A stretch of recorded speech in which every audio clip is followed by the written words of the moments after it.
सगळ्यांना श्री स्वामी समर्थ, श्री गुरुदेव दत्त, ओम नमो आदेश, अलख निरंजन, गुरु गोरक्षनाथ महाराज की जय, गुरु बडेबा मच्छिंद्रनाथ महाराज की जय. सगळ्यांना श्री स्वामी समर्थ, श्री गुरुदेव दत्त. आज आपलं मार्गदर्शन कशावर आहे? मार्गदर्शन आज आहे नजर बाधा. त्याच्यानंतर जी बाधा होते ती बाधा कशामुळे होते, बाधा म्हणजे नक्की काय असतं हे समजून घेण्याचं आज मार्गदर्शन आहे. तर चॅनलवर नवीन असाल तर अवश्य सबस्क्राईब करा, म्हणजे येणारे नवीन व्हिडिओ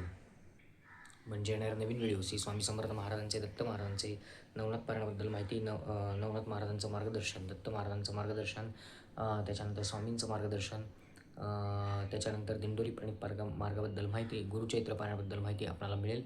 तर अवश्य सगळ्यांनी सबस्क्राईब करावं ही सगळ्यांना विनंती आहे. तर बघा, आपल्याला नजरबाधा होते. बरेच जण म्हणतात आम्हाला नजरबाधा ही कशी ओळखावी. पहिली गोष्ट, बाधा होते. बाधा म्हणजे नक्की काय असतं? तर माझ्याकडे एक उदाहरण आहे, ते उदाहरण पण मी देईन. बाधा म्हणजे नक्की काय असतं आणि कशाबद्दल आपण म्हणतो बाधा झाली, ह्याला अमुक अमुक व्यक्तीला बाधा झाली, हा बाधित झाला. तुम्ही कशावरनं ठरवता? ते कशावरनं ओळखायचं की ही व्यक्ती बाधित झालेली आहे? तर बाधा म्हणजे काय, की कसं असतं बघा, एक विशिष्ट कालावधीमध्ये जी व्यक्ती आहे, ती व्यक्ती, जी बाधित व्यक्ती आहे, ती व्यक्ती विशिष्ट कालावधीमध्ये विचित्र वागायला लागते. आणि ते विचित्र वागणं कसं असतं, एकतर कशातरी हातवारे करणं, अचानक डोकं जड होणं, विशिष्ट वेळेलाच. मग काही जणांना पौर्णिमेलाच त्रास होतो बघा, काही जणांना पौर्णिमेलाच त्रास होतो. डोकं जड होणं, त्याच्यानंतर अस्वस्थ होणं, खूप भीती वाटणं, छातीवर कोणतरी बसलं आहे असं वाटणं. अमावस्या आणि पौर्णिमेला बरेच जण त्रास होतो. त्यानंतर महिला वर्गाला बरेच असं आहे की त्रास होतो. त्याच्यानंतर कोणीतरी अनिष्ट शक्ती आपल्याला त्रास देत असते. हे आपल्याला काहीच कळत नसतं, पण कशामुळे होतं आहे, काय होतं आहे, हे समजण्याची जी काय म्हणतात त्याला, हे समजणं जे आहे ते जाणकार व्यक्तीकडनं तुम्ही समजून घ्या. कशामुळे होतं आहे, काय होतं आहे. पण कसं आपण आपल्या परीने कसं समजायचं की या व्यक्तीला, अमुक अमुक व्यक्तीला आता बाधा झालेली आहे, ती कशी समजायची? जर लक्षात घ्या, त्याची लक्षणं काय आहेत. एकतर त्या व्यक्तीला एकतर त्या व्यक्तीला विशिष्ट वेळेत, म्हणजे विशिष्ट वेळेत, विशिष्ट जागी किंवा विशिष्ट काळामध्ये जर त्रास होत असेल, त्रास काय काय होतो? डोकं जड होतं, अस्वस्थ वाटतं, मधनंच रडू येतं, मधनंच चिडचिड होते, मधनंच हातवारे होतात, काहीतरी भांडणं होतात, विनाकारण चिडचिड व्हायला लागते, अस्वस्थ व्हायला होतं, मनातनं घाबरायला होतं, अंगावर असं काहीतरी कोणतरी बसलं असं होतं. हे रात्री होऊ शकतं, झोपल्यानंतर होऊ शकतं, दिवसभरात होऊ शकतं. मग लक्ष ठेवायचं घरातल्यांनी. काय लक्ष ठेवणार, की ही व्यक्ती जर काही दिवसापासनं, 1 महिना झाला, 15 दिवस झाले, 20 दिवस झाले, महिना झाला, ही व्यक्ती जर सारखी-सारखी अशी का वागते? जर तुम्हाला त्या व्यक्तीमध्ये नॉर्मल वागणारी व्यक्ती जी आहे ती, म्हणजे रोजची व्यवस्थित वागणारी व्यक्ती आहे, पण काही विशिष्ट आत्ताच एक 15 दिवस झाले, 20 दिवस झाले, ती व्यक्ती विचित्र वागते आहे. तर का वागते आहे? हे पहिले जाणून घ्यायचं.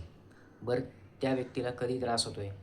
फक्त पौर्णिमेला होतो आहे का फक्त अमावास्येला होतं का अमावास्या आणि पौर्णिमा दोन्ही वेळेला होतं आहे? हे बघायचं. बऱ्याच जणांना अमावास्या आली की त्रास व्हायला लागतात, पौर्णिमा आली की त्रास व्हायला लागतो. म्हणून सांगणं जे आहे, बरेच लोक बाहेरचंही खातात. ते पौर्णिमा आणि अमावस्या अजिबात बाहेरचं खाऊ नका, मी 4 वेळा ओरडून सांगतो, पण कोणीही ऐकत नाही. अमावस्या, पौर्णिमा अजिबात बाहेरचं खायचं नाही.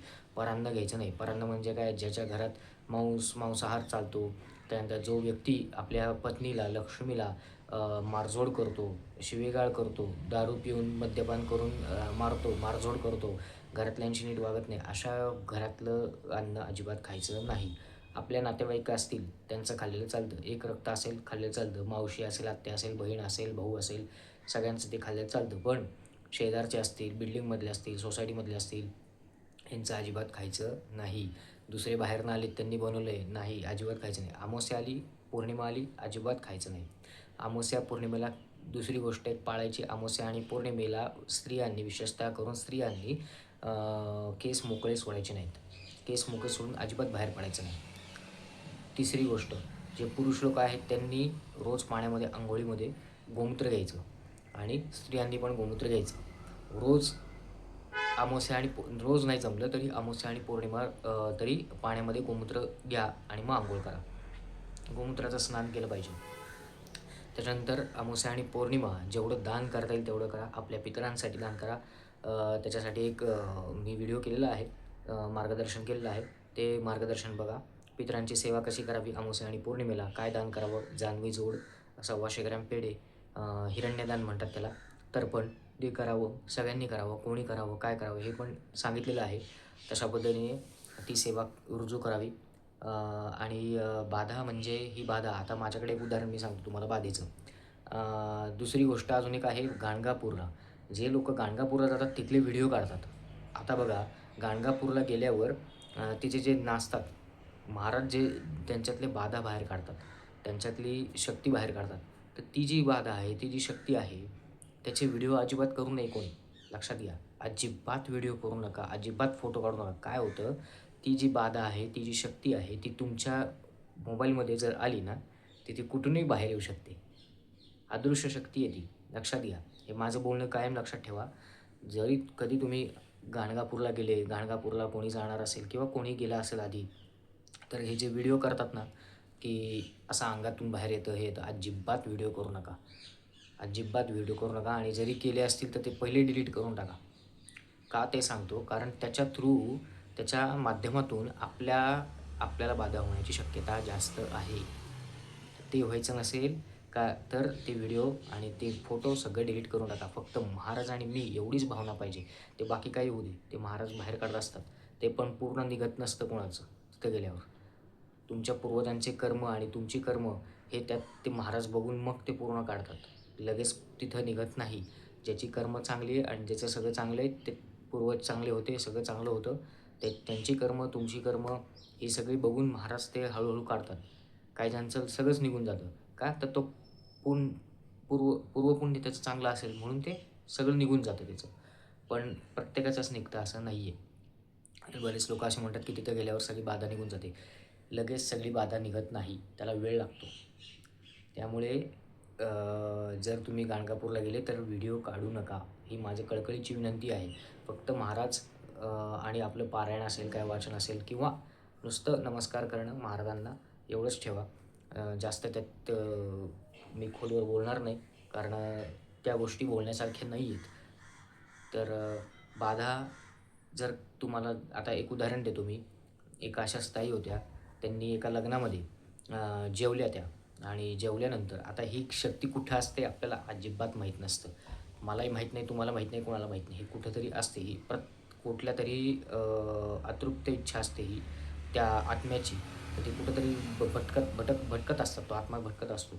फक्त त्याला ती इच्छा पूर्ण करायची असते. मग त्यासाठी तो कोणाला तरी धरतो. मग आता हे तुम्हाला अतिशयोक्ती वाटते, हे मला माहीत नाही, पण हे सत्य आहे की तिथं गेल्यावर, गाणगापूरला गेल्यावर महाराज अजूनही आहेत, स्वतः आहेत, गाणगापूरला आहेत, अक्कलकोटला आहेत.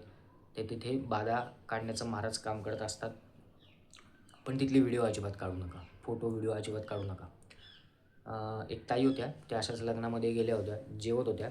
जेवण त्यांचं झालं तर तिथे त्यांना माहीत नाही की कुठे हात धुवायचे किंवा कुठं काय. त्यांनी डायरेक्ट काय केलं, तिथल्या वावरामध्ये, म्हणजे तिथे शेत वगैरे थोडंसं होतं, तर तिथं एक झाडी झुडपे होती. तिथे झाडी झुडप्यात गेल्या, ग्लास होता हातामध्ये, हात धुतले त्या झाडावरच, आणि तोंडात पाणी घेतलं आणि ते चूळ भरली, गुळगुळ करून चूळ भरली, आणि ती थुंकलं कुठं, त्या झाडावर थुंकलं. आता झालं का, ते झाडावर थुंकलं, आणि ते झाडावर थुंकल्यामुळं त्या झाडावर जे होतं ते पिशाच्ची वेळी होती. आता कुठं काय, आणि ती सकाळची वेळ होती. सकाळी म्हणजे दिवसा उजेडची होती, दुपारची वेळ, 1:30 पावणे 2ची वेळ, जेवायची वेळ. आता त्यांना काय माहिती या झाडावर पिशाच्ची येऊन ये, म्हणून रात्री बेरात्री किंवा दिवसा कुठल्याही झाडावर जास्त जायचं नाही. झाडाझुडपांमध्ये पुरुष लोक असतील, महिला लोक असतील, अजिबात झाडाझुडपांमध्ये जास्त फिरायचं नाही. कुठं कुठं काय असेल आपल्याला माहीत नसतं. जास्त कुठं फिरायचं नाही. तुम्ही फिरायला गेले, कुठं गेले, डोंगरदऱ्यामध्ये थांबले, झाडाझुडपात जास्त जायचं नाही. तर त्यांनी झाडामध्ये थुंकलं, त्या झाडावर, तर त्या थुंकल्यामुळं त्या पिशाच्च्या वेणीला आला राग. झालं, मग त्यांनी धरलं. हे त्यांना महिन्याभरानंतर त्रास व्हायला लागला. घरच्यांना वाटलं हिला वेड लागलं, या बाईला वेड लागलं. ती इतकी वेड्यासारखी वागायची की तिला कळायचं नाही मी काय करते. कधी 10 मिनिटं वेड्यासारखी वागायची, कधी अर्धा-अर्धा तास चालायचं, कधी 1-1 तास चालायचं. पण काय होतं हे माहीत नव्हतं. त्यांना गाणगापूरला जायचं हे दिला सल्ला दिल्यानंतर त्या गाणगापूरला गेल्या. गाणगापूरला गेल्यानंतर सगळी बाधा तिथून बाहेर पडली. तर ते कशाने झालं होतं ते नंतर कळलं की असं झालेलं आहे. मग ह्याच्यामुळे जर तुम्हाला बाधा वगैरे अशी वाटत असेल तर महाराजांना फक्त दत्त महाराजांचा जप करा, बाकी काही करू नका. तुम्हाला वाटत असेल तर जप करा, महाराजांचा जास्तीत जास्त जप करा. श्री गुरुदेव दत्त, श्री गुरुदेव दत्त. तर हा जप करा. तर आज बाधा म्हणजे काय आणि त्याच्यासाठी काय पाळायला पाहिजे. अमावस्या बाहेर अजिबात खायचं नाही. गुरुचरित्रात हे वर्णन आहे. जो अमावस्या आणि पौर्णिमेचं बाहेर खातो ना, त्याची 1 महिन्याची सेवा पूर्ण त्याला जाते, त्या व्यक्तीला. अजिबात तसं खायचं नाही, काही नाही. कुठलंच काही बाहेरचं खायचं नाही. पांढऱ्या वस्तू खायच्या नाहीत. आता हे तुम्हाला अतिशयोक्ती वाटते नाही वाटते मला माहीत नाही. पण महाराजांच्या ह्याने सांगायचा माझा मानस आहे. तो मी मानस तुमच्यापुढे मांडत आहे. बाकी काही नाही आहे. माझा कुठला त्यात हेतू नाही, कुठला काही नाही. फक्त तुमचं सगळ्यांचं चांगलं व्हावं हेच उद्देश आहे. तर झालेली सेवा महाराजांची रुजू करतो. सगळ्यांना श्री स्वामी समर्थ, श्री गुरुदेव दत्त. ओम नमः देश.